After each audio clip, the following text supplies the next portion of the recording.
घरची साधे हे सर्व पंथ संप्रदाय एक दिसू दे मतभेद नसू दे. नमस्कार, मी मृणाली सागर उकरडे.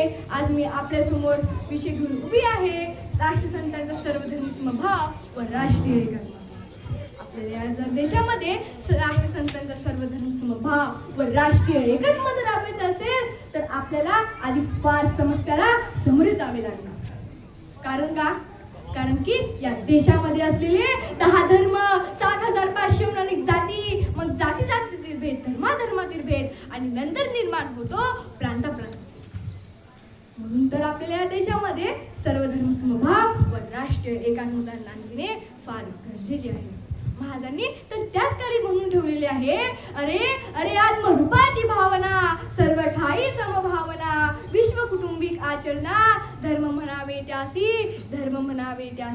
जिथे समभावना असते ना तिथे वादाला तर जागा शिल्लक राहत नाही. मग जातीतील भेद, धर्माधर्मातील भेद निर्माणच होत नाही. पृष्य हटे सारा, देश कलंक मिटाने, सबके मन कर्तव्यशील हो, धन उद्योग बढाने. महाराज म्हणतात धर्माधर्मातील भेद नष्ट व्हावा आणि मग सर्वांना ग्राम कुटुंबाची भावना दे, विश्व कुटुंबाची भावना दे व सर्वांना नंतर समर्पणाची भावना देत सर्वांनी या देशासाठी हात लावावा. एवढेच नव्हे तर मला काही राष्ट्रसंत तुकडोजी महाराजांची पंक्ती आहे. महाराज म्हणतात, सबके लिए खुला है मंदिर यह हमारा, आओ कोई भी धर्मी, आओ कोई भी पंथी, देशी विदेशियों को मंदिर यह हमारा, मतभेद को भूला है मंदिर यह हमारा, सबके लिए खुला है मंदिर यह हमारा, सबके लिए खुला है मंदिर यह.